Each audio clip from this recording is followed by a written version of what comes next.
Welcome, friends. This is this week's rotation video. 7 perfumes that I have worn from Monday to Sunday. And this is the second installment. I'm not going to keep counting the installments because I just wanted to flow rather than it just like counting them off. I don't want it to become a chore. This week has been quite an eclectic mix.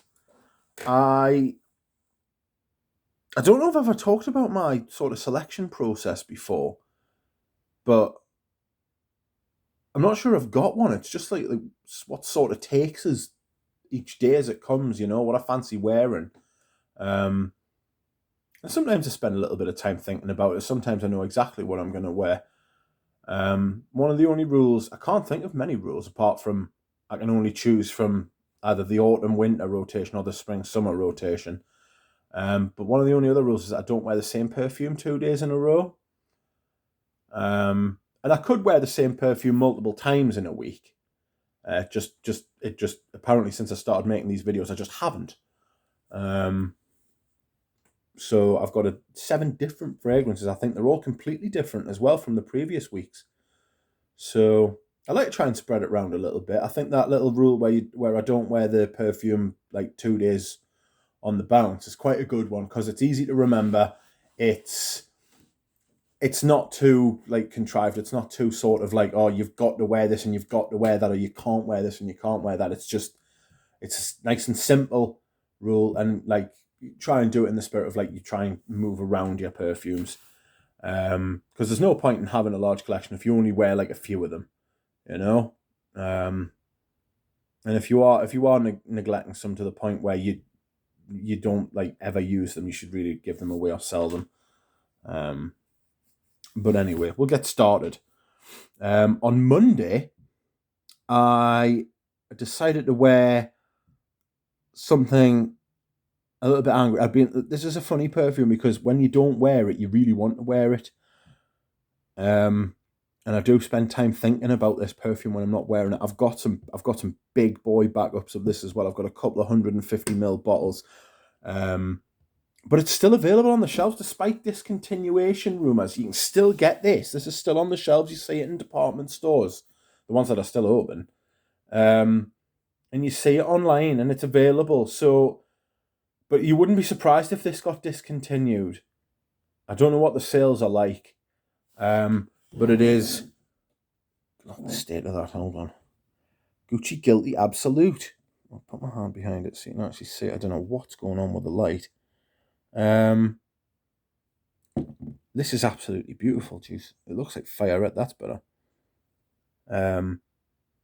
It's absolutely fantastic. You all know about this. It's a bit notorious. It's got leather, vetiver, and it basically it contrives to smell like medicinal. Like antiseptic. I always say it smells like a hospital floor because it smells like a hospital, like that's just been cleaned with heavy duty antiseptic sort of stuff, and like an old Victorian hospital with like the long corridors, like a bit like a sanitarium, or a sanatorium. It's got that sort of vibe. I think it's beautiful. I think as well there is another perfume where there is like a slightly medicinal vibe, where it's got leather and incense in it, and that is... I didn't wear that this week. I usually wait till about like mid-October to November to wear this. That's Lone Star Memories by Tower. It's absolutely fantastic. I love that. I've spoken about that before. It smells like Red Dead Redemption. But yes, I wore this on Monday, and absolutely love it. It's one of the best designer releases of the last 5 or 10 years, to be honest. On Tuesday, I went for something completely different. I got myself out Patchouli Imperial. Speaking of big boy bottles, this is a big boy bottle. That's a 450ml. I've got some decant bottles that I've decanted this into with great sprayers, because I think this lacks a sprayer, it's a splash, but I think splash, they don't get you don't get much bang for your buck with a splash bottle. They're good for companies because you rifle through the perfume. A lot of it gets wasted on your hands and stuff like that. I was told when I went to the boutique that one of the best ways to use this was to put a few drops in your bath. Don't think I've ever done that, but I'm not sure I would either. It just feels like a bit of a waste, like especially if you're using like soap in the bath. Do you know what I mean? It's not putting a few drops of this in, you know. It's just like, well, you could just like decant it into a sprayer. Sprayers make your perfume go much further. Nevertheless, this is sweet, rich, like, it's not middle of the road patchouli, but it's not doing anything. It's very wearable patchouli. If you're scared of patchouli, or if like patchouli isn't your thing, this is something that you, and it's quality. I can't remember what kind of patchouli they use, but it's very nice and it's very wearable. You could wear this all year round, really. You might struggle in the high heat, but then it's starting to come into vogue wearing the thicker stuff in the high heat. So that is Patchouli Imperial. On Wednesday, I wore a vintage boy, Calvin by Calvin. I wore this on purpose after a mate, a friend of the channel, Ramsey, said to me that there are no reviews of this on YouTube. And I thought, ooh. And he suggested, why don't you review it first? And I thought, well, I'll have to get to know it a bit better soon. I only got this in the summer. It's a I'll give you a sneak peek. It's a lot like, it reminds me a lot like of Quorum and Tsar. It's got that musky green 80s. I mean, it's 1981. What a year 1981 was for perfume. This is another 1981 release along with Koros and Antaeus and Oscar de la Renta's Pour Louis or Pour Homme, one of the two. I mean, 1981 was a great year for fragrance. I'm going to do a video about that. I remember Scentland doing years, like the years, like he did like 1985 and a couple of other years of like what came out in what year. But I would do 1981, and this is one of them. It's absolutely fantastic. This is the original. It was made by, this is a spray cologne, if you can see there. You can pause it if you want. Calvin Klein Cosmetics. This is when all the perfume houses used to have their own factories, you see, and they were better so they could take care of their own stuff because they were invested in it. You know, this is the problem when you get the big corporations coming in and just buying up everything, because it's more economically viable for them to pool their resources. Well, I mean, it's us that suffers, you know. Like they get to save money, but we lose out on the quality, and someone's always got to pay for it, you know. So anyway, this is long discontinued, by the way. I'm trying to take the lid off. It's such an 80s bottle, my God. That plastic is so flimsy. It's like an 80s toy. That's marked on. That's like, I think that's like engraved into the bottle, but that is just a straight up sticker. And it's not on straight either. Nah, it's not on straight at all. Yeah, I think you can see it as well, but it's absolutely beautiful. It reminds us a little bit of Jules as well. I think Jules came out in 1981. Maybe 1980. I'm not sure. It was a bloody good couple of years, that. Anyway, that was Wednesday. On Thursday, I received a new perfume. It wasn't in a haul. It was just a single perfume. And that was... This is actually a backup. But this is Cristobal Balenciaga. And this is an amber. But I get a very similar vibe to Rive Gauche Pour Homme, the vintage.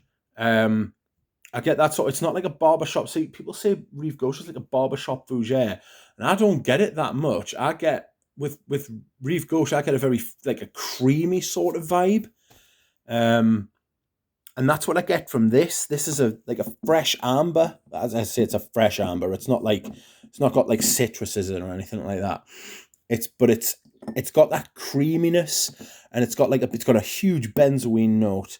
Body Koros as well, it smells a lot like. And it came out like a couple of years before Body Koros, so I think that whole thing was like in fashion at the time. Like a benzoine, creamy, fresh sort of vibe. And this is a second. You can pay a lot. You can pay a lot of money. I paid considerably less, thanks to Caboose Juice, who helped us find this. He, because I'm not on Facebook or anything, and I'm not in the groups, but he is. And every once in a while, he'll like fling us a picture or a link, and be like, "Oh, do you fancy any of that?" And I'm just like, "Yeah." So he put me onto this. Thank you very much. And I wore this for, I think this is only like the third or fourth time I've ever worn this perfume, but it was the first time I wore this bottle. And it was very nice. The weather's not behaving itself particularly at the minute. It's not very autumnal. It's still warm, but it's quite grey. So you're in a funny place of where to wear your perfume. I've got some pretty heavy stuff here. And there's absolutely no chance I could put that on at the minute. So, next on Friday, I decided to go with Geo F. Trumper. It's Jeff Trumper, surely. But anyway, Geo F. Trumper Sandalwood Cologne. It's absolutely beautiful. Smells very much like Egoist from Chanel. A little bit deeper though. A little bit more leans more into the sandalwood than Egoist does. Egoist has other things. It's less balanced than Egoist. It's probably the best way I can say it. But it's absolutely beautiful. I highly recommend it. £50 for 50ml, £49 for 50ml. It's a brilliant perfume. It's a lot of perfume for that money, even though it's a 50ml. You get quality, and it smells great. And I would recommend that to any of you. And it lasts all day as well. I noticed this. I was expecting it to drop off a little bit, and I was still getting whiffs of it like after like 8 or 9 hours. So yes, that was what I wore on Friday. I'll pull these out so you can see them. What am I doing? There's Cristobal. There's Calvin. Oh, big man things. Oh, sorry about that, mate. You're just gonna have to. There you go. Right, on Saturday, I was looking around and I fancied wearing something completely different, like a total change of pace. And I looked and I saw me towers, and I got this. I've got a habit of buying perfumes in the off season. So when it's like autumn and winter, I'll buy stuff for the spring and summer, and when it's the spring and summer, I'll buy stuff for the autumn and the winter. And during this spring and summer, I decided to pick up this. This is Incense Rose by Tower. If you've ever smelled Incense Extreme, this is Incense Extreme without the extreme, but replace the extreme with the rose. So it's Incense Rose, clearly, but it is very incense. He obviously uses the same incense in this as he does in Incense Extreme, but it's like got a rose. I think this is a little bit less. I mean, I'm going to say it now, aren't I? It's a little bit less extreme than Incense Extreme, and the rose saves it hugely. I once described this as walking across a rocky desert, like a solid rock in the sun, bleached white in the sun.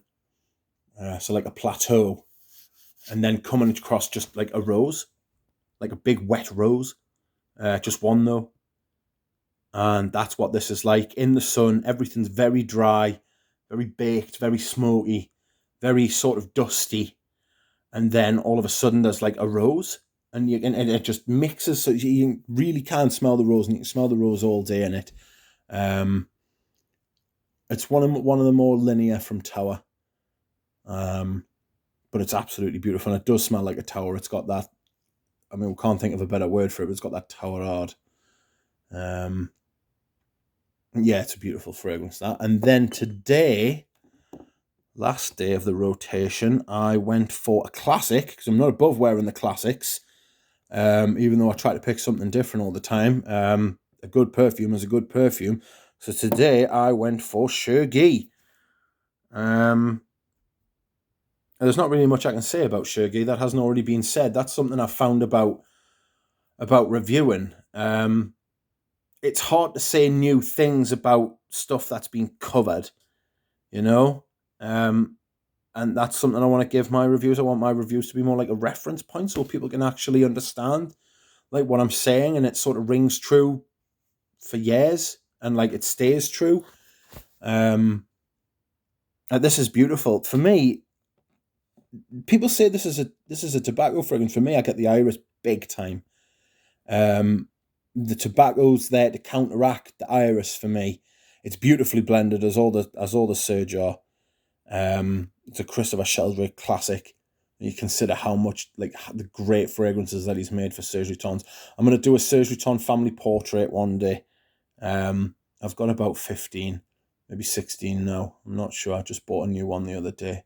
Vitriol de Willette, which is a lovely spicy carnation fragrance. But yes, this is obviously the previous formulation. I've got backups of this because you need them. I don't want to buy the new ones. I might get La Couche de Diable. That smells really nice. Meant to be the Serge Luton take on oud. I don't think it is. I think it's just a dark, like a fiery dark fragrance. I think it's really nice. But oops, sorry about that. But yes, this is my, get in there. This is my fragrance rotation for this week. The week ending the 26th of September 2021. So I hope you've enjoyed it. This video's ran longer than I intended. My videos tend to run for about 15-16 minutes. I appreciate you watching. And if there's anything you want to say, just let us know. I'll speak to you soon.